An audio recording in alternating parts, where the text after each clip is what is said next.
Good evening, everyone. Welcome to Beyond the Gatekeepers. I am Bishop Vanessa M. Brown, your host and moderator for this evening. And I welcome you to talk about current events through a theological and justice-informed lens. Tonight, we have a great author with us here on tonight, and we're so excited about all of you being here. I want my Facebook Live audience, the Instagram audience, the YouTube audience, everywhere we are, LinkedIn. I want you all to start letting us know where you are from, where you're watching from. We need to know your name, your city, and your state so that we can shout you out. We are excited about having our guests here on tonight. We are looking for a very exciting show on this particular subject matter. And so while we're here tonight, I see people coming in from every place. Make sure that you're sharing on all social media platforms where we can be found.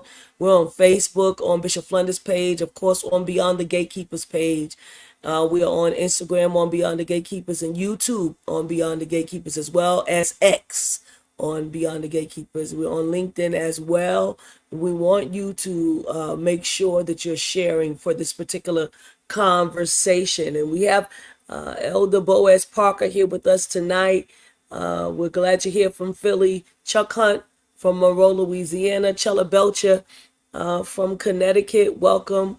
Bert Bowman from Dallas, Texas. Welcome. Lay Pastor Ronnie Jordan from Rancho Cucamonga, California. Jeanette Spees from Durham, North Carolina. Rhonda Height from St. Louis, Missouri. Karen Coleman from Boston, Massachusetts. Sharon Axe from Los Angeles on YouTube. Pastor Siegfried Benton is from Temple Hills, Maryland, here on tonight. James Tony, also from Los Angeles, California. Pastor Erica Smith Mena, here from York, Pennsylvania. Darlene Pittman Connor is with us tonight from Queens, New York. Dinah Chapman, thank you for being here. Dublin, California. I know that more and more people will show up on tonight, and so we are excited to have everybody in the space, in the place. Make sure that we're sharing again on all social media platforms. I'm going to bring Bishop Flunder out with me right now. And she is our presiding prelate of the Fellowship of Affirming Ministries, senior pastor of City of Refuge United Church of Christ. And of course, I'm so grateful that she helps to facilitate, moderate, and all of the wonderful things. Good evening, Bishop Flunder. How you doing? I am doing. How are you? That was in my best Carlton Pearson voice. You would say, "How you doing? How your mama doing?" He would. He would. Every week. He sure would. Every week. And we certainly miss his presence. Yes, we do. With us. But at least his physical presence, his spirit is still with us, right? Yes, indeed. And Bishop, I decided that we were going to bring somebody else along. So I'm going to introduce Bishop Sonia E. Williams to the people tonight. Right. Bishop Sonia E. Williams is the senior pastor of Rim Fellowship United Church of Christ. Bishop Williams, come on and greet everybody tonight. We are so glad to have you with us tonight. Greetings, everyone, and thank you for this invitation to be a part of this conversation. I'm looking forward to it. God bless you both. Yeah, we're gonna banter a little bit amongst the three of us before we bring our guests on. We're gonna talk about what's happening with this election. Do y'all see what's happening? Foolery and buffoonery. What you call it? Foolery and buffoonery. Foolery and buffoonery. And listen, I think we got what, like, yeah, like we got what, like 8 more months or so, right, before we elect a president. And it seems that Donald Trump is leading 6 states. 6 states. I just read about it. I just saw it. And it came from, I respect this brother. He's got a book out, and that we're going to call him in to be a part of our conversation soon. Actually, I've already invited him. I'm just waiting for a response back. But the bottom line is that, Bishop Flunder, I know that the polls are the polls, right? They got polls out. There's 7 2024 swing states, y'all. And the hot topic issue is immigration. Believe it or not, it's a big issue, and it seems to be affecting the president's re-election. Joe Biden, and so I'm seeing that there's a survey that was taken, and it shows that Joseph Biden is 3 to 10 points behind the Republican frontrunner in November's race. And those states are Arizona, Georgia, Michigan, Nevada, North Carolina, Pennsylvania, and Wisconsin. And so we're going to have to do something about this. Most definitely. And immigration is the only grab that they really have. As far as the far right, they're using immigration as a smokescreen. But the truth of the matter is they don't have a leg to stand on any other subject other than immigration. So as long as the Democrats come through strong and lift up all of the other factors that really will make a decision in how we move forward in this country, we may have a chance. But immigration is the only leg they have to really stand on. And I'm glad to hear that tonight. Yeah. Well, and they also said they had a red wave in the last election. Well, there was no red wave. and it didn't work. And the thing that I have learned about this whole political thing is that this whole surety of how things are going to turn out, I don't think it has worked well consistently. The surety is problematic. Right. Even I would go so far as to say even the folks that stormed the Capitol were sure that they were going to be acquitted and they were not going to have to go to jail. And when the time came to forgive and pardon, the then president of the United States did not help them at all. Right. It's sometimes it's smoke and mirrors. I do believe, however, that we have a major problem at the borders, just like we have a major problem in our cities. This whole, in terms of population problems, population issues, which is an oxymoron. And I think at some point we have to talk about the fact that we're talking about not having enough room for the people that both live here in the United States, not having enough jobs for the people that live here in the United States, and simultaneously, everybody that gets pregnant should have a baby. And when I put all that together, we have a very serious and problematic reality to call a thing what it is. We're overpopulated, underpaid. We are without the ability to care for the already living children. My goodness. And trying to, in some way, suggest that every pregnancy should end in birth. So obvious, and we don't know who to get in bed with in terms of our international comrades. We just don't really know which one of these wars are we in agreement with. We got a lot going on. It's a very confusing time, Bishop Vanessa. It is. Somewhere our faith has to suggest, however, that our God is still able to do exceeding abundantly above all we can ask or think, and that God somehow will get the last word. But I certainly agree with your question. It's a bunch of dumb, stupid stuff going on all at the same time. And we need to be strategizing. And I know we're going to get to it. We're going to stick a pin in it right now. I am wanting to shout out Esley Edwards from Chicago, Lady Joyce Radden here, Las Vegas, Deacon Val Moore, New York City, Miko Mo on YouTube, Mendana, Georgia, Colette Walker, thank you for being here. Anthony Bailey, Sacramento, Pastor Ann Jefferson, California, Oakland, California, Deacon Marlene McLaurin from Baltimore, Unity Fellowship Church of Columbia, Elliot Morris from Chicago, Cheryl Robinson Moore from St. Louis. Oh, I see the people just coming in. Sebastian Hassel, welcome. Maria Harris from Denver, Colorado. I am so glad. Roberto G. Robinson, welcome. Puerto Rico. Thank you. Caro Brown, God bless you. Welcome. RJ Love, love you so much. God bless you. Deacon Ryan is in the room. Cincinnati, God bless you. RJ Love representing the Bronx. And so we got a great author with us tonight, y'all. And he's waiting in the wings. Derek Grant, God bless you. He is Dr. O.G. Ogbar, professor of history and founding director of the Center for the Study of Popular Music, University of Connecticut. He has written a book called America's Black Capital: How African Americans Remade Atlanta in the Shadow of the Confederacy. Dr. Ogbar, please come and greet our audiences on tonight. Thank you very much for having me, Bishop Brown. It's an absolute pleasure to be here.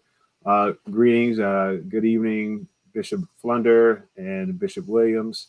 Happy to be with Beyond the Gatekeepers. Thanks for inviting me. We are happy to have you here. We want to dig down into your book tonight, Dr. Jeffrey, if we can.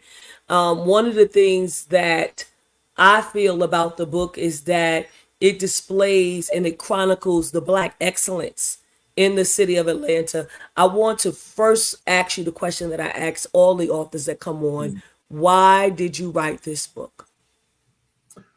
Yeah, so I began by looking at Atlanta in our current time. So I went to Morehouse College my freshman year in 1987. I was impressed by the visibility of African Americans in the city, like in every strata. And I was raised in LA, born in Chicago, and all three cities at the time had Black mayors. But Atlanta had a very different presence of African Americans in municipal structure. And from the airport, the executive of the airport was Black, the head executive. You saw Black people, the majority of the police force, fire department, public school system. And it looked different than Los Angeles. It looked different than Chicago. It looked different than really any city I'd ever seen. And I hadn't seen many cities at 18 years old, but there was something special about Atlanta, even in the late 1980s. And the thing that also sort of impressed me was simultaneously, there were these markers throughout the city that celebrated the Confederacy, right? You had these streets named after terrorists. You had schools named after people who committed treason against the United States. You had monuments dedicated to enslavers. And so you had whole neighborhoods that were dedicated to terrorists, enslavers, traitors, and white supremacists. And I found that contrast fascinating. Stone Mountain is one of the biggest attractions to in the South after Orlando. And millions of people came to look at this monument that's larger than what we see Mount Rushmore in North Dakota. And all those larger than Mount Rushmore, they're dedicated not to presidents of the United States, but to people who aim to destroy the United States and maintain slavery. Robert E. Lee, Stonewall Jackson, and Jefferson Davis. So I found the contrast fascinating. And ultimately, I ended up writing a book to explore how a city that was once completely dedicated to the perseverance of slavery and the subjugation of Black people became the putative capital of Black America, with the highest concentration of Black-owned businesses, highest concentration of Black millionaires. African Americans are overrepresented in the municipal structure. The largest airport, the busiest airport in the world, is Hartsfield-Jackson International Airport in Atlanta. It's been under executive Black leadership since the 1980s, and it's won awards over a dozen years for its efficiency. And so it's a quite remarkable story of the improbable rise of something like Atlanta. We don't expect Atlanta to come from what would have been the capital of the Confederacy. So that story really comes up in this book. Thank you for leading me to that. And I'm going to get Bishop Flunder and Bishop Sonia in. Atlanta was one of the most hardened cities of white nationalism anywhere, and it was central to the outcome of the Civil War. And certainly it was a very inhospitable place for freedom. So that was a struggle. Tell us a little bit about that portion of time in Atlanta. So yes, I actually, in the process of writing this book, I learned a lot for every stage of the city's history. And what I found most striking was in the period leading up to the Civil War, the antebellum period. Atlanta was it was a small city. So in 1860, a year before the Civil War began, Atlanta was the 100th largest city of the top 100 largest cities. So it was the bottom, right, of the top 100 cities. There were 4 cities in Georgia that were larger than Atlanta. Atlanta was a very small city.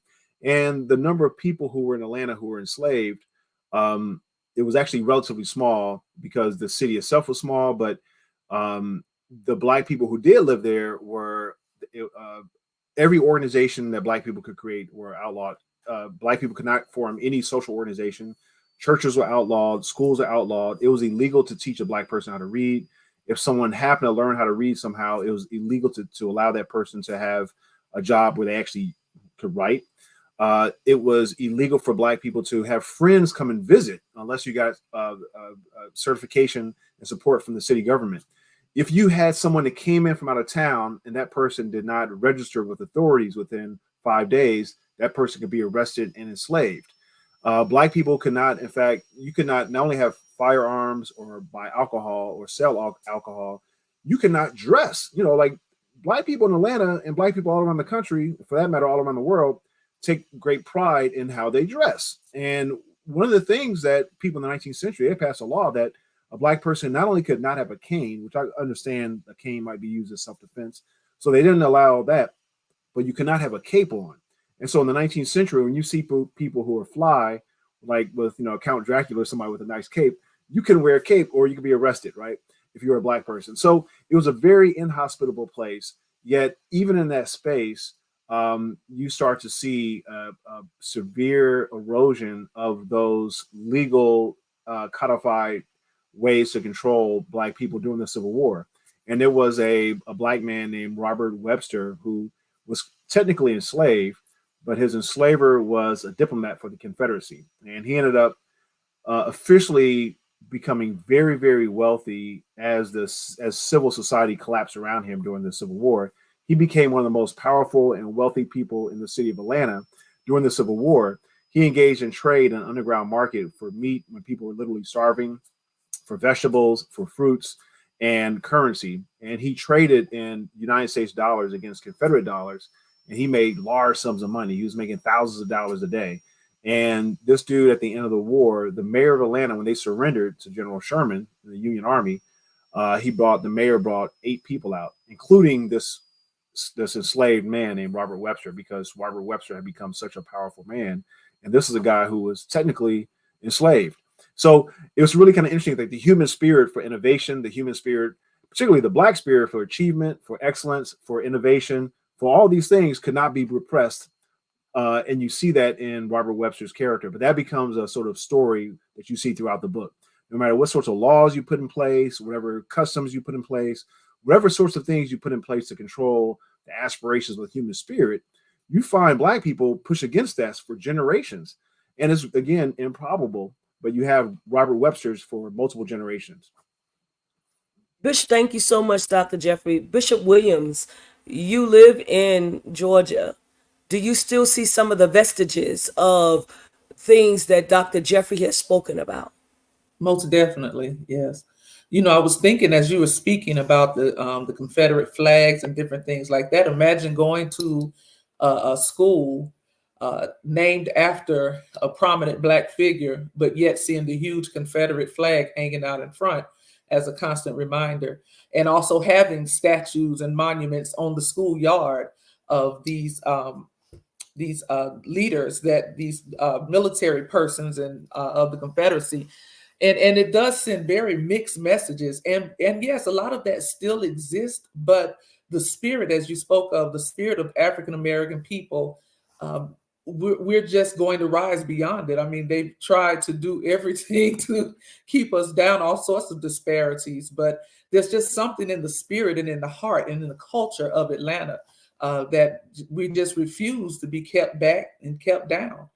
We keep rising from the ashes. From the time of Reconstruction, when Sherman burned it completely down, we began to rise. Black people began to vote during that time. We had a situation that was almost similar to Greenwood, where Black people started making money, and their dollars were circulating in the community several times before they left the community.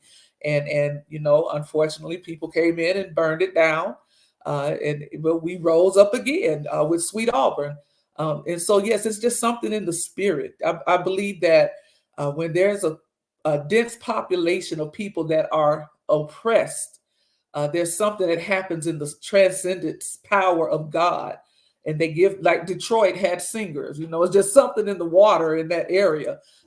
Georgia just has this thing for equality and the cradle of the civil rights movement, and we're going to continue to be that and do that and I rise love above the that. oppression.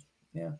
I Mhm. love that. Thank you so much, Bishop Sonia. I wanted to bring Bishop Flunder in, but I want to just tag on to what you said about General Sherman. Uh, he was burning down the city, and Governor Brown was pleading for government support. He said, "We must hold Atlanta. It is to the Confederacy almost as important as the heart is to the human body." Did y'all Mhm. hear me? Go ahead, Dr. Jeffrey. Yeah, a lot of people don't know this, but and obviously I'm a historian, and it's my job to know this kind of stuff. But Abraham Lincoln, who remains one of the most celebrated U.S. presidents in history, streets named after him, cities and towns and schools, and Abraham Lincoln, as celebrated as he is one of the greatest presidents in the United States, and someone who was particularly revered by African Americans and for generations revered by African Americans. Uh, it looked like he was not going to win re-election when he was running in 1864. And in 1864, it looked like he was so weak that his own inner cabinet thought that they should have a veritable coup d'etat to find someone who could run against him. Frederick Douglass, who was the most prominent African American who had gotten to know Abraham Lincoln, felt that Abraham Lincoln was too weak and would lose as well. He was seen by some as being a poor commander in chief. He did not have enough victories against the traitors who had risen up against the United States and committed uh, uh, gross treason at the expense of hundreds of thousands of Americans, and they wanted the war to come to an end. There were two generals who were running against him. One was a Democrat who wanted to have peace with the Confederacy, and if you had Gallup polls back then, he would have been leading in the polls, right? This guy and this General McClellan, George McClellan. McClellan was a Democrat who wanted to establish peace with the Confederacy, unite the United States, and preserve slavery in the Constitution, right? So he was like, we'll have peace, we'll unite, and we'll preserve slavery. And that's that guy. Another general named John Fremont wanted to break the back of the Confederacy, destroy slavery, and destroy the rebels and be done with it, right? And he thought Lincoln was too weak-kneed to go hard against the Confederates, and they weren't having the victories. So it turns out that about 2 days in late August, Abraham Lincoln confided in one of his cabinet members that if I don't have a big victory, I'm doomed in November, right? I'm going to lose in November. Turns out about 4 days later, September 3rd, 1864, after Sherman had laid waste to Atlanta, and Sherman said, I will leave Atlanta a desolation. He said, whether we get in or not anytime soon, it's going to be used up by the time we're through with it. And they had one of the first modern sieges in the global history, just like the kind of stuff you would see in World War II, right, with Stalingrad. And it turns out they got a telegram from Atlanta, said, Atlanta is ours, and fairly won. And those famous words were shared all across the United States, newspapers, New York, Chicago, Philadelphia. They ran in big bold letters, Atlanta is ours and fairly won. Abraham Lincoln ended up having a turn of events. People praised him. They said he was a wonderful commander in chief. Atlanta was the centerpiece for the war machinations for the Confederacy. They made all these materials. They couldn't do that any longer. Those factories that made all the bullets, made all the guns, did all those things for the war, that cut off a huge supply for Atlanta, transformed the war. They had successive victories for the Union Army, and Lincoln won by a landslide in November. Right, it was transformative. So Atlanta was central to the outcome of the Civil War, and really an outcome to slavery, and outcome to freedom, and outcome to the survival of democracy in the United States. And so we often sort of overlook just how pivotal that one victory was to the fate of the country itself. Thank you so much, Dr. Jeffrey. Bishop Flunder, the political and social justice landscape of Atlanta. You can see the rising of Atlanta through the political and social justice landscape of Atlanta in the midst of white nationalism. Do you think that this upcoming election will help Blacks and African Americans continue to fight back against the nationalism that we know is embedded? Well, there are several similarities, I think, in that experience and the experience that we're having right now. I think first of all, the intention in politics is always to make you think this is exactly what's going to happen, whatever it is, if you understand what I'm saying. So, and for us right now, that has a lot to do, us as in people of African descent. The intention is to sort of make us think it's going to be useless for us to go to the polls. It's going to be useless for us to vote for what we believe, because the end of this is already set. There is nothing that can be done to stop the wave that is the former president.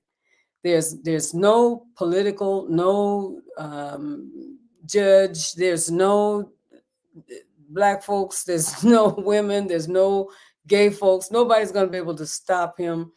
The people have harnessed God to the front of this and said that he can't be defeated because he's, though raggedy he may be, he is Ezekiel, he is Daniel, he is the prophet that God has sent.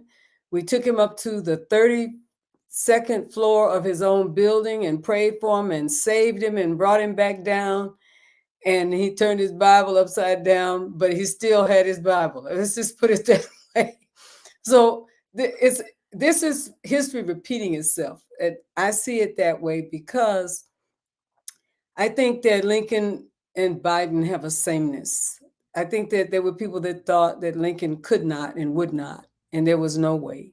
In the same ways that people, they thought him weak. We don't see him weak in the historical context.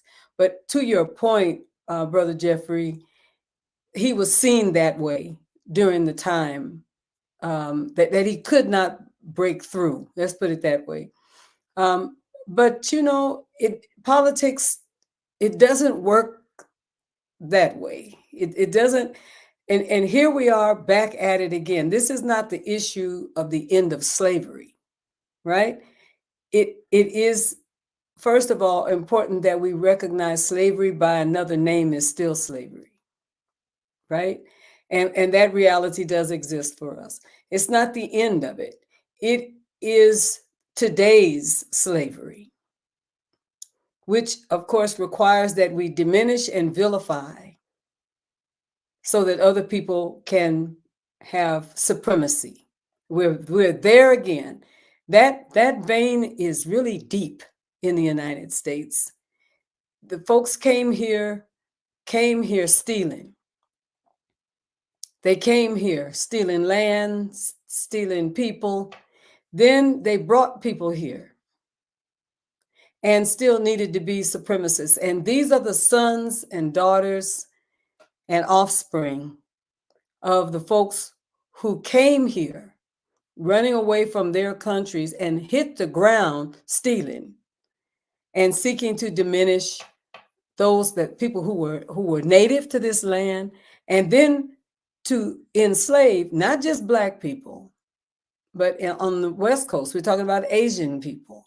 We're talking about people of Hispanic descent to build and to make this nation. So when in your bloodline, it's a long answer to a short question, but in your bloodline, you are fixed on being a supremacist. It just repeats itself over and over and over again. And here we are. And I would love to see the victory come again out of Atlanta. That would just bless my whole soul. I really do believe that Atlanta is going to play again a substantial part to deal with the underbelly of white supremacy, which is seething again. It stopped for a minute. It stopped for a while, Bishop Vanessa, because it didn't look like it was going to happen, that they were going to, but they got Trump. And now all of your 15 AR-15s that you have in your basement, you can go get them out, get them ready, polish them up, because we have Trump. I think there's a huge surprise coming, a huge surprise coming, a Lincoln type, I believe it. surprise coming. And I'll be looking for it. Mhm. Listen, good people of goodwill. This is Beyond the Gatekeepers. I'm Bishop Vanessa Brown. You're here with Bishop Flunder and Bishop Sonia. And we have a great guest tonight, Dr. Jeffrey Ogbar. He is the writer, author of his new book, America's Black Capital, How African Americans Remade Atlanta in the Shadow of the Confederacy. And so, of course, tonight we're going to give away a book. There's going to be a free book giveaway. We want to make sure that you type the hashtag Beyond the Gatekeepers, hashtag Beyond the Gatekeepers with an S, so that you can win that book tonight. We also want you to purchase this book because this is good history. This is, a matter of fact, great history. He's a great historian, and I think that people need to know this history to see the rise of Black people who were oppressed, come on, struck down in every kind of way, city burned down, but people of goodwill, Black people, helped to rebuild this particular city. And so we want you to purchase that book, and it's going to be in the chats, and all the chats you'll see the ways in which you can purchase the book on tonight. Dr. Ogbar, do you think the improbable rise of Atlanta's Black leadership class was a direct consequence of the city's Confederate legacies? Yeah, there's a really fascinating sort of counterintuitive process for Atlanta, in that because in the aftermath of the Civil War and the establishment of Reconstruction comes to an end. African Americans who did have the right to vote, Black men had the right to vote, they were stripped of their right to vote through all sorts of machinations. And one of the things that we often think of is like uh, voter suppression takes many different forms. So the 15th Amendment to the Constitution said you cannot deny someone the right to vote based on race or anything as long as they're male. So the state of Georgia has come up with creative ways to prevent people from voting. And they decided to use things like, of course, we know literacy tests and poll taxes, other things. But they really settled in the most effective way was to create what they call the white primary.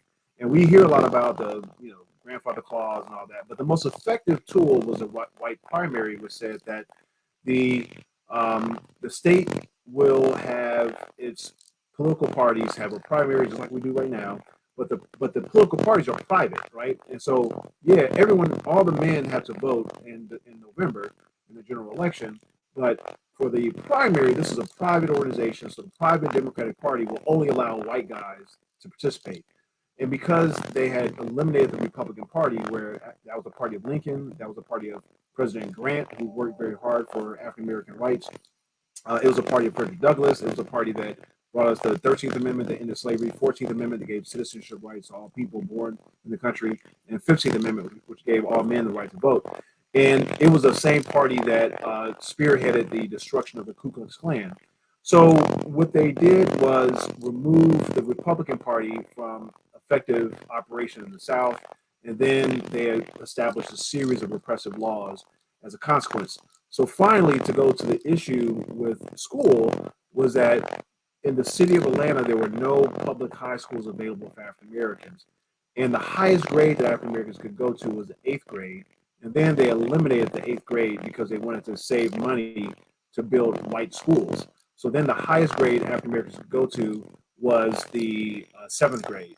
So what African Americans did, with the help of Black churches like the AME and Friendship Baptist Church in Atlanta, and white missionaries, they created Black schools: Morris Brown, Morehouse College, Spelman, Atlanta University, the Gamma Theological Seminary, and Clark University, which became Clark College later. These schools provided. Oh, I'm sorry. There's a something, a Static. sound coming, a static that's coming from you. I'm sorry. You have more than one. All right, there's a fan on my computer that makes noise sometimes. It's down now, right? You still hear it? It sounds like two church fans hitting each other. Okay. Yeah. We want you to be able to go out and come back in. That's what Pastor Sue is asking for you. Yeah. Just go out and come back in. Okay. Yeah. Should I log off and come back in? Yes, yes, sir. Okay, Yes, I'll do that's that. very important information that you're sharing. We want you All to. right, thanks a lot. Sorry for that. I apologize for the technical Okay. It's issues. okay. All right, I'll be back. Bishop Flunder, he Yes. was hitting on some good stuff around the schools, and I want to make sure that he repeats that stuff Yes. because we want to say some things about the schools. But I can ask Bishop Sonia this Yes. particular question, and so I think this question for you, Bishop Sonia, Mhm. Black mayor of the city of Atlanta, first Black mayor, Maynard Jackson. Yes, yes, yes. Maynard Jackson became a model of public policy for the cities, for the states, for the federal government, and he had an aggressive affirmative action plan or program known as the Atlanta Plan. Mhm. Tell us about, do you know about the Atlanta Plan? Yes, of course, I was just a kid, as not to date myself, but yes, he had a plan where it really gave opportunities to Black businessmen in Atlanta, where they were receiving more contracts and doing a lot of the infrastructure changes. In the healthcare system, it afforded a lot of African Americans to be employed in our healthcare system, especially Grady and Emory healthcare system were big proponents of that. And yeah, Mayor Maynard was the visionary behind causing Atlanta to be an international city. That was his vision. That was a platform he ran on, and because of his run and his reign as mayor, Atlanta completely changed in the way that the world perceived it, and a lot of other cities modeled themselves after Atlanta. But yes, he was a big proponent of affirmative action, and it certainly gave a lot of African Americans opportunities, and it advanced the African American middle class and upper middle class in Atlanta. Mm-hmm. Yeah. Thank you so much, Bishop. And Dr. Jeffrey, I want you to go back to you were talking about Spelman and Yes. Morehouse and Clark, Atlanta, all of those schools. Can you say more about that? Yeah, I'm sorry. How's it sound now? Is it better? Excellent. Okay, fantastic. So just briefly, because African Americans did not have access to public high schools, these private universities and colleges provided secondary education for African Americans in the city of Atlanta. So Black families, even poor families, would score together their resources. Sometimes churches would support people. They would send their daughters, their sons to these schools. And as a consequence, unlike Detroit, unlike Chicago, unlike Los Angeles or New York, you actually have you have the highest concentration of Black institutions for higher learning in the United States of America. You have all these universities and colleges, and they become incubators for Black leadership and opportunities in ways that you don't find in other cities. So there's an irony there. One is that you have this incredibly rigid, hostile city that refuses to provide public resources for Black folk. What they do is create institutions to meet those gaps. But those institutions advance the Black community in ways that the white nationalists never intended. They didn't expect one of the most dignified, successful intellectuals of the 20th century, that got a PhD from Harvard, spoke many languages, was internationally acclaimed, Dr. W.E.B. Du Bois, to be an activist in Atlanta. He was a professor at Atlanta University. He hosted a whole bunch of conferences. Those conferences were consequential. He had a conference entirely on Black business that led to the National Negro Business League. He was the one in Atlanta who spearheaded the Niagara Movement, which led to the NAACP, the most consequential civil rights organization in United States history. So in Atlanta, you actually have Black people who were barred from restaurants, barred from hotels, barred from amusement parks. And these alumni of these schools end up creating those institutions for, by, and about Black people. The first Black amusement park in the United States happens in Atlanta, Joyland Park, in the early 1920s. The only daily Black newspaper in the United States of America in the 1930s was the Atlanta Daily World. You had more Black people in Chicago, more Black people in New York City, but the New Amsterdam News or Chicago Defender or the California Eagle in Los Angeles, the Pittsburgh Courier, the Baltimore Afro American, they were not dailies. It was Atlanta's newspaper that was a daily. And in Atlanta, the editor was a man named Scott. Scott actually created the first newspaper or Black media empire. He ended up buying newspapers across the South and had a massive newspaper chain centered in Atlanta. And again, he was an alumnus of Morehouse College. And so, like Maynard Jackson would be, like Dr. King would be, like Benjamin Elijah Mays, president of Morehouse College. And so you have these people who are alumni who, like Du Bois, taught at Atlanta University, or people who graduated from these schools. And these people became significant figures in shaping not just local institutions and policies, but as we'll see, as you mentioned earlier, Bishop Brown, the Atlanta plan is exported around the country and ultimately around the world. South Africa, after the end of apartheid, President Mandela wanted to open up opportunities for Black people in South Africa, much in the way that Maynard Jackson tried to do so in Atlanta. And believe it or not, his successor, President Mbeki, reached out to a consultant from Atlanta who became the only American consultant for South Africa in expanding opportunities for Black South Africans who are not white, other South Africans of color as well. And so there's a lot to be said about the model of Atlanta and those institutions. The intention was not by the white nationalists for any of this to happen, but because Black people had to rely on themselves, you have this extraordinary success. Dr. Jeffrey, thank you. Bishop Sonia, you said something. You wrote something. I want you to say it. So as he was speaking about the colleges and universities here in Atlanta, it was actually a student from Morehouse. His name slips me now, but he launched the civil rights movement here in Atlanta. There were some students visiting from South Carolina that went to have lunch at a Woolworth, famous. I don't know if there's Woolworth everywhere, but here in Atlanta, that was like a famous drugstore. And they sat at a lunch counter there, and they were, put out, treated badly. And one of the students from Morehouse went and gathered the students from all of the universities, and it launched the civil rights movements. They did 4 years of protests and sit-ins and different things of that nature before Dr. King actually became one of the prominent figures here in Atlanta. Funny that you mentioned Woolworth. And I'm gonna let you go, Bishop. We had Woolworth in Harlem as well. Oh wow! Okay. Mm-hmm. Bishop. Yeah, Go ahead. I was going to say that Bishop Williams, I think the person you may be referring to is Lonnie King, and Lonnie King was certainly, he may have been the most prominent of the students who were part of the Atlanta student movement, it's called. And yeah, they were inspired. You're right on the money. I mean, they were inspired by the sit-ins that had started February 1st, actually tomorrow, February 1st, 1960 in North Carolina. You had students at HBCU right there in North Carolina. They went over, they sat in at the Woolworths at the lunch counter. Those 4 students launched what we now see as a sit-in movement and became the founders of the Student Nonviolent Coordinating Committee. And it was headquartered in Atlanta. The Southern Christian Leadership Conference, King's organization, headquartered in Atlanta. So Atlanta became a centerpiece. I think Bishop Brown, you may have said it earlier, that it became a sort of headquarters to some extent of the civil rights movement. And there's a lot to be said about how inhospitable Atlanta even was during the civil rights movement, although it has, you know how some people say, oh, he's a really good person, he just got a bad rap. You know how people say, oh, he's misunderstood, he's a good person, he just got a bad rap. Atlanta's the opposite. Atlanta was a bad person with a good rap.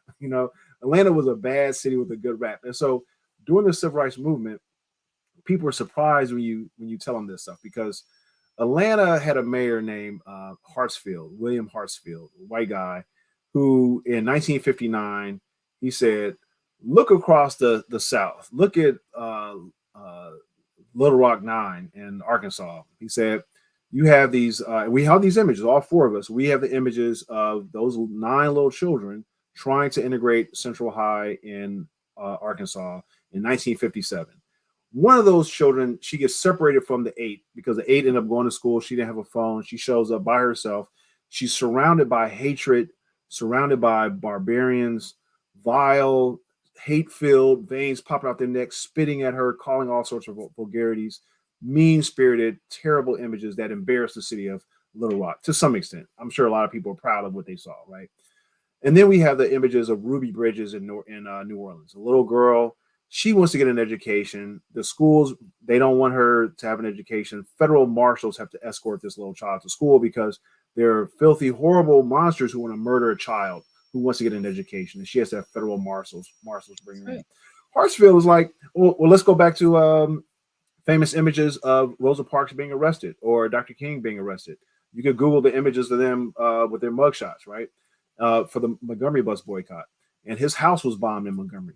We have the images of Birmingham, Alabama, and Bull Connor and fire hoses, and then the 16th Street Baptist Church. Those four girls that became angels, right? So we have these images. Atlanta doesn't have those images, and so William Hartsfield said, we don't have those images because Atlanta is a city too busy to hate, and that stuck. It became this moniker, an aspirational moniker, and people said Atlanta's a city too busy to hate. But we look at the numbers, and this surprises people, y'all. Atlanta integrated its buses over a year after Montgomery, Alabama. So when we see those images, we don't we assume, and I'll keep going. So they integrated the buses after Montgomery. They had more terrorist bombings than Birmingham, Alabama had, which had been called Birmingham because there were so many bombings.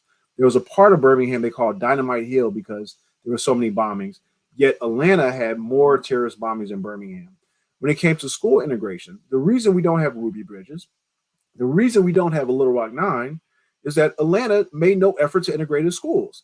Of all the southern schools, of all the southern states, Atlanta was second to the bottom in integrating its schools by number and by proportion. So Atlanta was recalcitrant, it was hostile, it was obstinate. It refused to make the gestures that other cities did. So when people saw the absence of a Little Ruby Bridges, it didn't mean the presence of justice. When they saw the absence of a Little Rock 9, it didn't mean the presence of a sympathetic city administration that thought all students should have equal education. And so the presence of these images for other cities, a lot of times people have assumed the rhetoric to be the case. And so Dr. King, as you said, Bishop Williams, Dr. King came back to Atlanta after Montgomery. He was at Dexter at the Baptist Church in Montgomery. After the boycott, his dad said, you come back here, you can be involved in the movement, you become co-pastor. He did that. Atlanta became a very important part to the struggle. But there's another irony here, and this is what I talk about in the book. And this is, again, a very surprising irony. The National NAACP and the National Urban League both looked at their Atlanta chapters and said, why aren't you pushing harder for integration? And they didn't understand why the Atlanta leadership was very tepid when it came to demanding integration. And ultimately, Lonnie King, whom you made reference to earlier, Lonnie King in 1973, I'll stop right there and I'll open for questions. The entire chapter of the NAACP got suspended by the national chapter because Atlanta's chapter was not pushing harder for integration. And I can explain that story later, but I'll stop. So Atlanta was a very tricky spot, even during the civil rights movement. Thank you, Dr. Jeffrey. Bishop Flunder? I think the question that really comes up for me when I hear this, because there is definitely not only the children, grandchildren, great-grandchildren of folks that are Atlanta born and raised. That's not the only movement toward Atlanta. There are people that are going to Atlanta from all over the United States.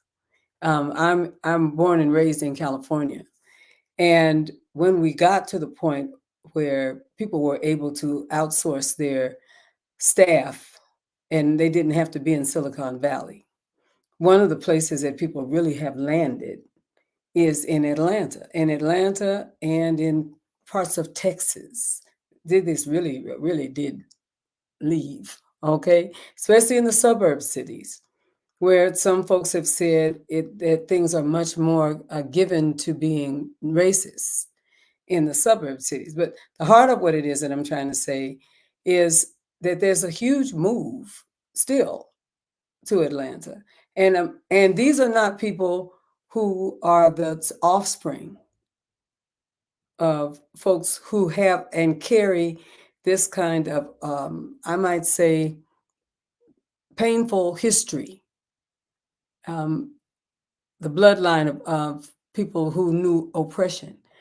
They seem to be moving to Atlanta because there's a certain aura of freedom and access to freedom. I know these people. If you understand, I'm a Californian, so I know these people. I'm curious to know what your thoughts are, perhaps Bishop Sonia's thoughts also, in terms of living in this experience. What is it that is the call, the clarion call, as it relates to Atlanta? So here in Atlanta, you rarely meet a native Atlantan, first and foremost. I'm not a native Atlantan, but I've been here long enough to claim it and call it home. I've been here 42 years of my 55 years. Um, but there is a sense of freedom here. And there's a saying that we have where we don't draw lines, we draw circles. We don't draw lines of division, but circles of inclusion.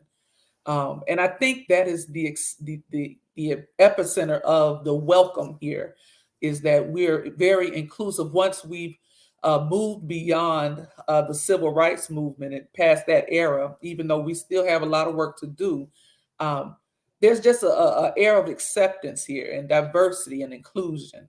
And it's not so much of a melting pot where everyone's trying to blend in and be the same thing, but a true respect and celebration of diversity. And I think that's what makes the difference. Um, and again, that statement that was made earlier by Dr. Ogbar, did I pronounce that right? I got it right, Dr. Ogbar. That Atlanta's a city that's too busy to hate. That was the slogan that they were flashing, but that wasn't true behind the scenes. We had to literally fight to establish ourselves here. And it's just like for other African Americans who've migrated from other areas. Once you get here and get established, you call all your kin folks and tell them to come on. And so that's how that happened. And we began to build subcultures here in Atlanta. So, yeah. Did that answer your question, Bishop? And yes, this has just a, if you allow me, Bishop Vanessa, just a little bit in the question. I've asked myself, how can we use the diaspora going into Atlanta, but how can we use the growth of Black folks? To your point, Dr. Jeffrey, how can we use the growth and presence of Black folks as an example in some way to help us in this time? Back to Bishop Vanessa's original premise that we've got elections coming up that are cuckoo for Cocoa Puffs. Let's just be really, really clear about what our situation is. How can we use the kind of gatherings that happen, the kind of presence, the kind of history that we have heard about this city and the way that it has impacted the lives of Black people, but the way that Black people have impacted the city?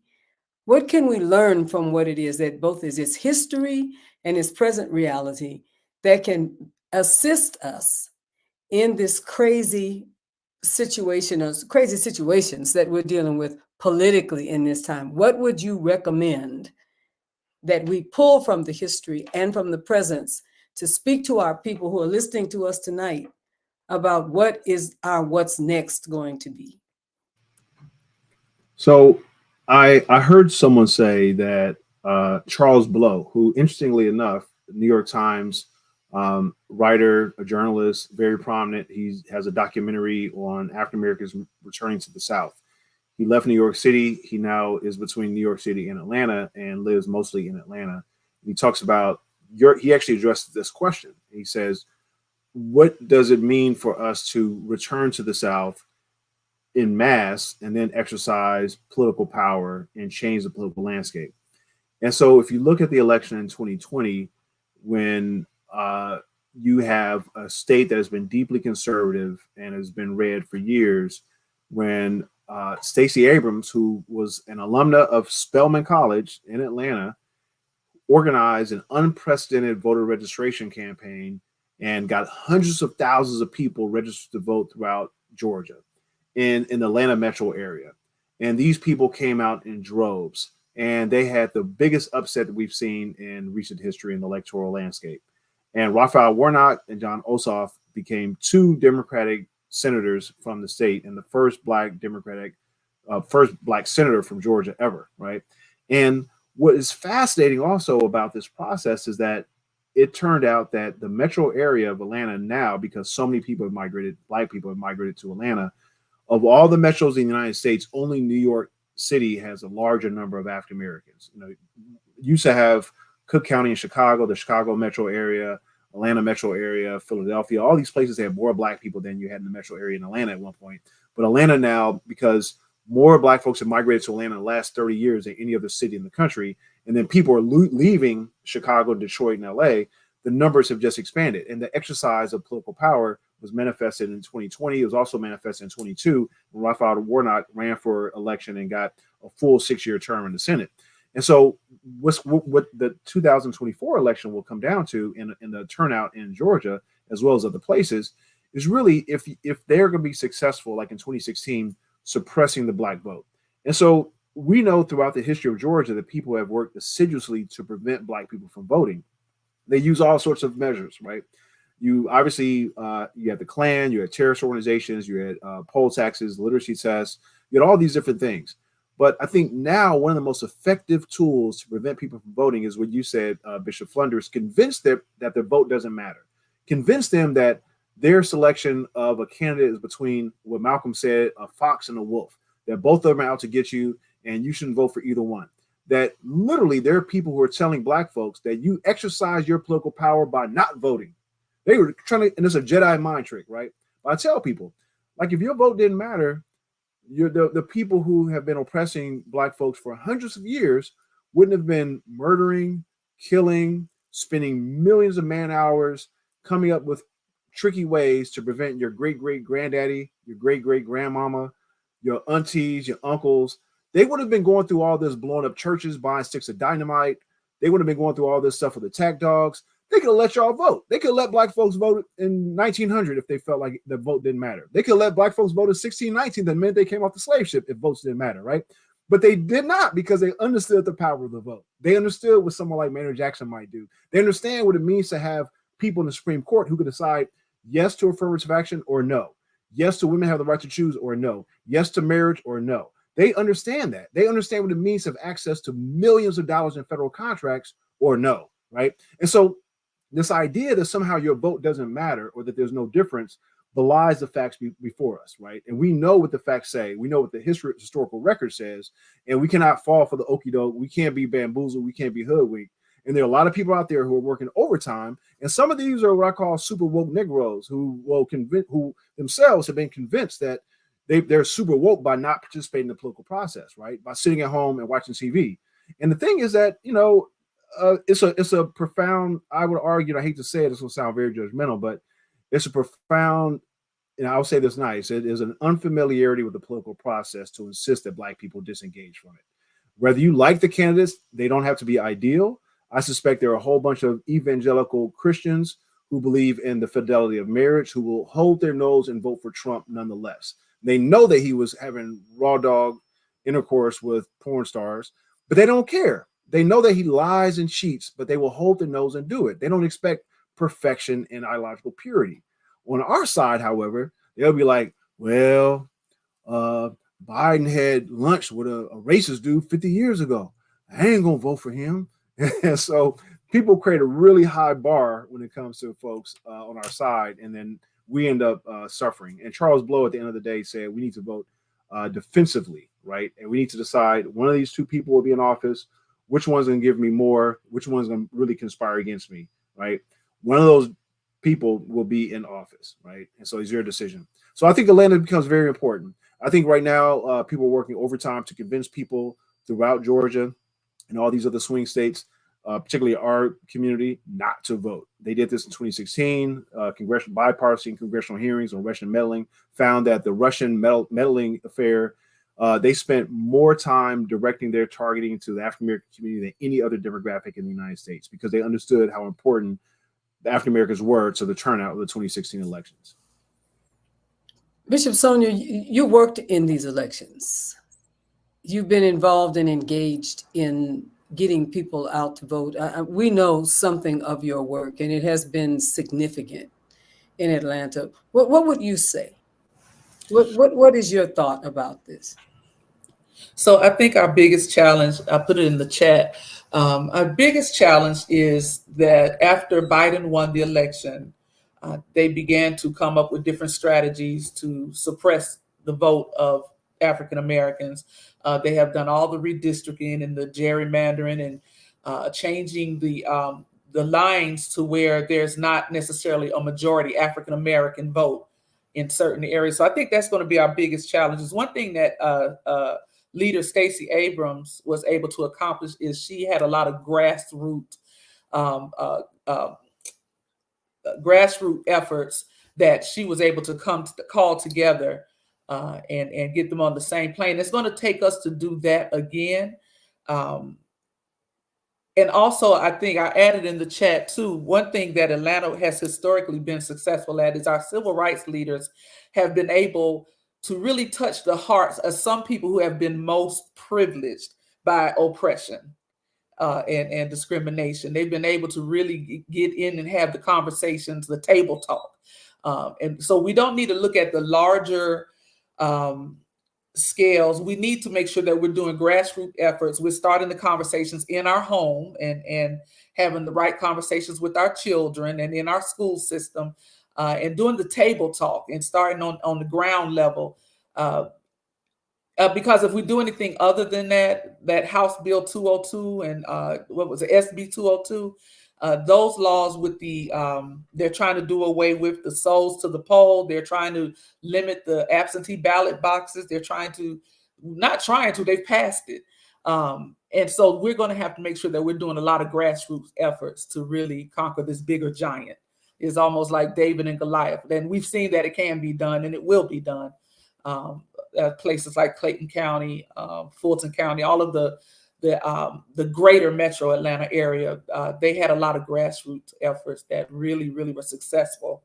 And I think that's the direction we're going to have to go again. And again, have those necessary conversations with people who have most benefited and privileged from oppression to help them to understand that if you say you love me, if you say that you love God, then you don't vote for people who would do something to harm me or harm anyone. Those type of conversations at the baseline level. As you always say, do no harm. Simplistic and baseline, conversations. I think that's what it's going to take. We're going to have to do those same things that we did with Stacey Abrams. And yes, she was able to galvanize and she was, got hundreds of people registered, thousands of people registered to vote that had no interest in voting. And again, the greatest weapon of voter suppression is to send that message that your vote does not count and to create a frenzy of voter depression. They've already started purging hundreds of people from the registers. And that creates this low morale and this voter depression where these young people, especially the Gen, I think Gen Alpha is now of age to vote, they're turning 18, and Gen Zers, they suffer the most from voter depression, from the mixed messages of their vote just doesn't matter. Yeah. So I think that's what we're going to have to do again, is really just start at the grassroots. Thank you, Bishop Sonia. Yeah, we got to do this again. We got to, whatever it is that we have to do, we're going to have to do it. I want to encourage everyone to please get this book. Please purchase the book. It's in the chat how you can do it. I know you can do it through Amazon or wherever books are sold. I also want to encourage you to be a part of the free book giveaway. Make sure you put hashtag Beyond the Gatekeepers down so that you can win you a copy of the book tonight. And then I want to ask people if they have questions, but I know we're growing close to time. It needs to be exactly about the subject of this book. But the other thing I wanted to say was I can't continue to have this conversation without talking about the good music, the good food, and the film industry that's burgeoning in Atlanta, that's blowing up. Tyler Perry got a whole acres and acres of property doing making films and television shows, and we need to be able to talk about that. Dr. Jeffrey, you have something to say about that? Yeah, it's a very exciting topic, and it really goes back to I don't know who first mentioned Mayor Maynard Jackson, but whoever mentioned him first, Maynard Jackson, it can be all traced to him in many ways. So Atlanta, this is hard for us now because we think of Atlanta, and all of us, we know Atlanta the way it's been for the last 50 years or so as a really black city. But when people thought of Atlanta back when Maynard Jackson was first elected, in terms of pop culture, the two main things were Gone with the Wind, which was set in Atlanta. It was the biggest, even to this day, it's the biggest grossing box office film adjusted for inflation in U.S. history, right? So centered in Atlanta, it celebrates the Confederacy, celebrates slavery and all that.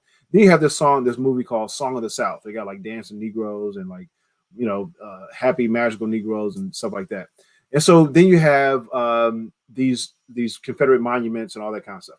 So when Maynard Jackson came in, he created something called the Bureau of Cultural Affairs. And keep in mind, this is in the early 1970s. This is the Black Power movement is coming around. And African Americans during the Black Power movement assert not just the beauty of Black people, but the fullness of Black humanity, right? And the expression of us in art, in literature, plays. We start to have films. We have, of course, spoken word and music of different sorts. And so the city of Atlanta then supports local artists and other artists to do work. And it's not just Black people, but he clearly wants to open up the expression of cultural work beyond the white community and beyond hagiographic celebrations of slavery. And so what you have is support for musicians. And we all know Glass Knight and the Pips, right?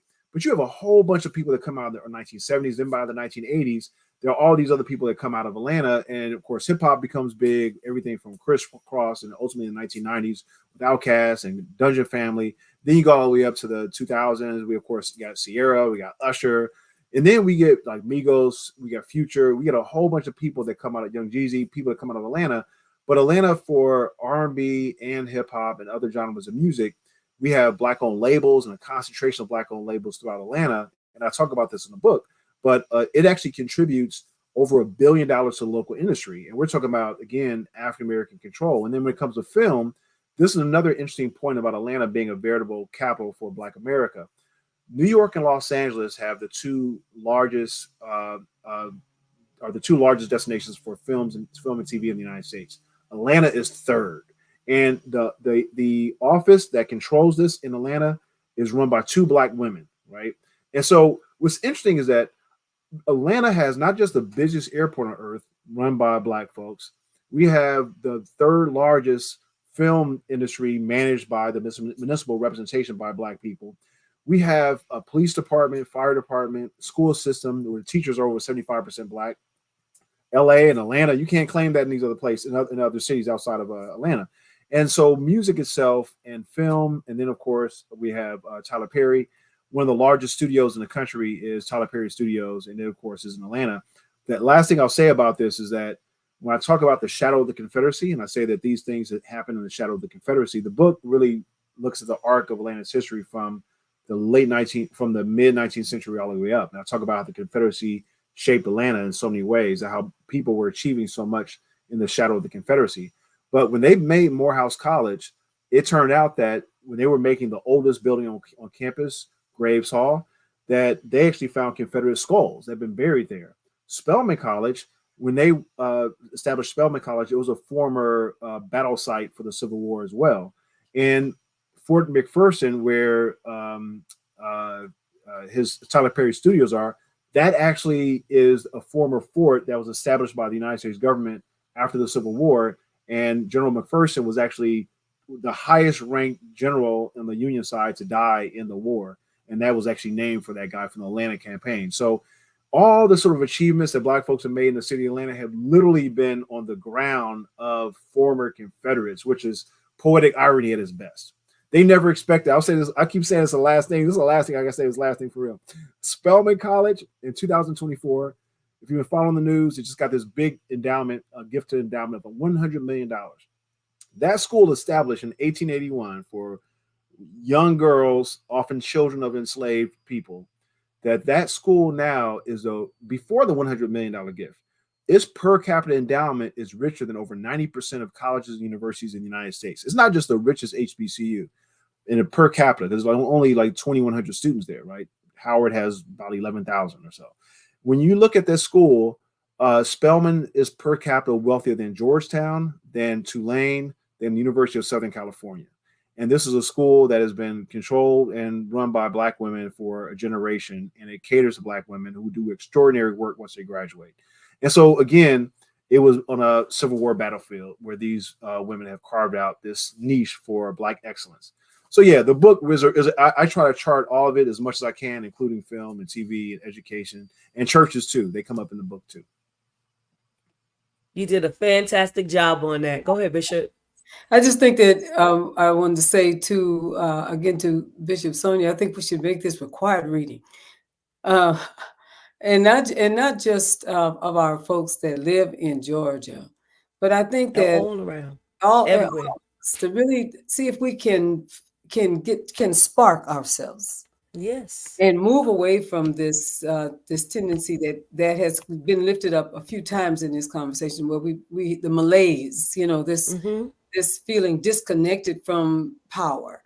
Mhm. It is our time, Yes, it and is. and we are going to have to take the power that has been Yes. given to us, and it helps us to take a look at our future and see what our people did and how our people did what they did, so that we can be extremely present Mhm. in Yeah. Bishop Vanessa's concern, this coming election, Yes. extremely present. And I hope This all, book is a roadmap, Bishop Flunder. yeah, It's a roadmap. It's a way Yeah. to help us to yes, re-energize us, to lift us up and make us more vibrant and let us know that if they could do it then, it can be done now. And not just Atlanta, but in other states all across the country where Black people are, we can do this. We can do it. We have the power, we have the ability, we have the strength. And listen, we have the power of our ancestors with us to make this happen. yes, and amen. I'm feeling real Pentecostal right in here. Yeah, yes, and amen.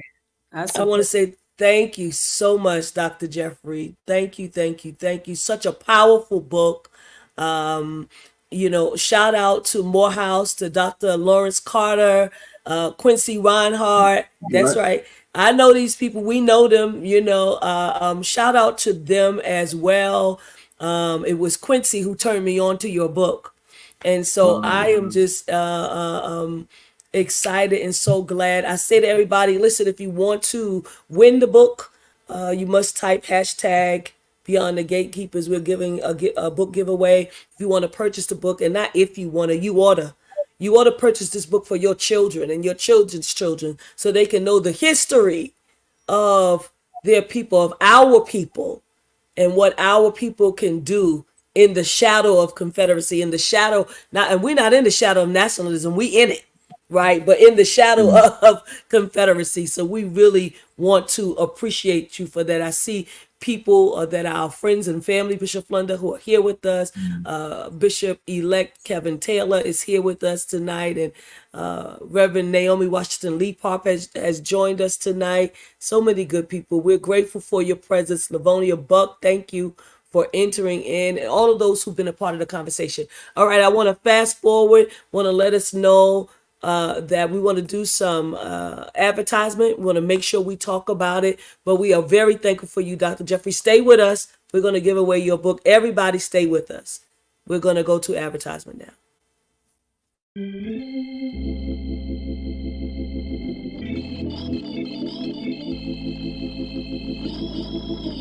From the blues to hip-hop, African Americans have driven sonic innovation for more than a century. While styles have changed, there's one sound that's remained constant, a source of strength and courage, comfort and wisdom. Gospel. That's a little bit of gospel.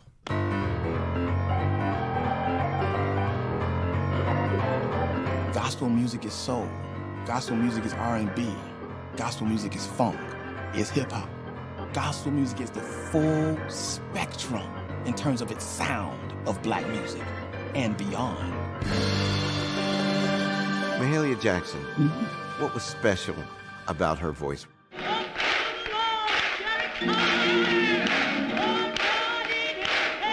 She believed every word she was singing, and she wanted you to believe it.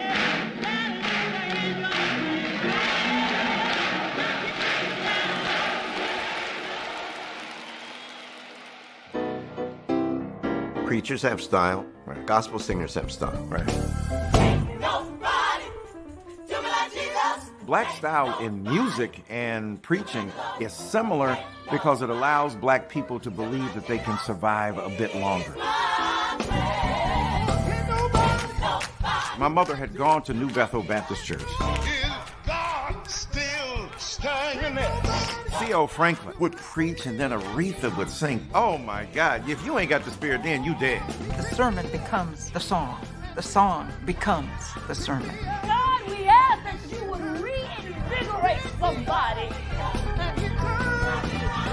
It's almost as if there's a soundtrack in a church setting.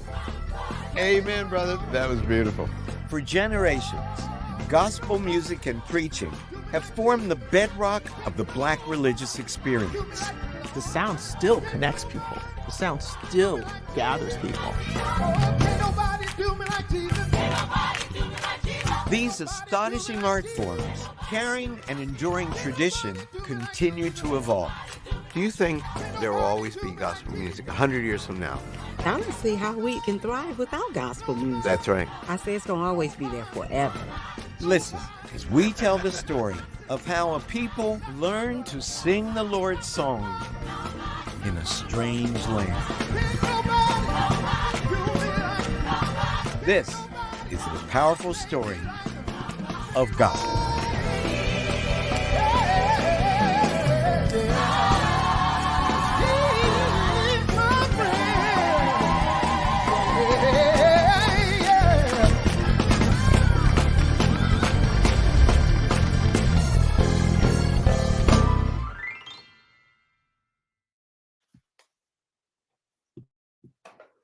Well, thank you so very much for that presentation.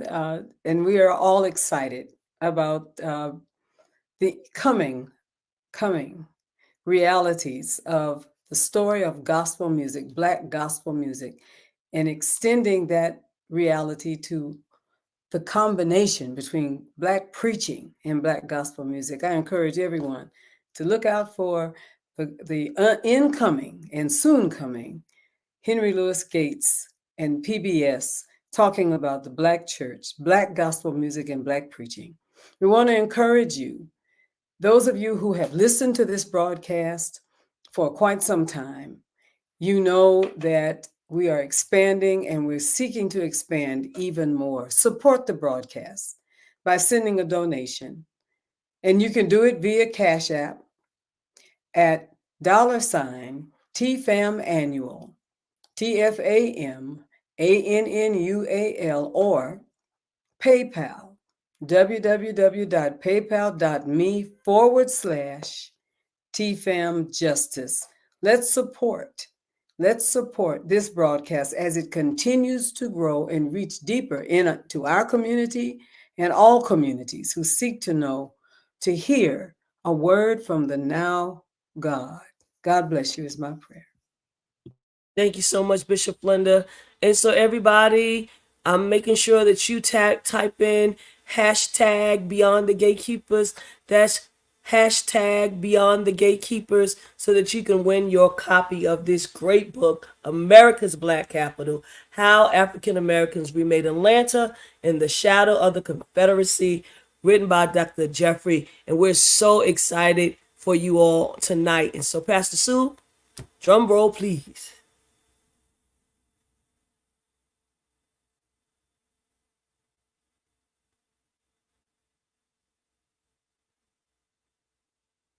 Our winner tonight is Sean Jenkins. Congratulations, Sean. Do us a favor and make sure you put your full name and address inside of our Beyond the Gatekeepers direct message, and we will make sure that information gets to Dr. Jeffrey. Thank you all so much for watching. I want to let you all know that on next week, I want you all to make an effort to try to watch this film, 1946, The Mistranslation That Shifted a Culture. 1946, The Mistranslation That Shifted a Culture. I promise you that it is a wonderful movie. We're going to have the director on as well as some of the people who are in that particular movie on next week. Make sure that you go to purchase the book. Thank you so much. God bless you and have a good evening.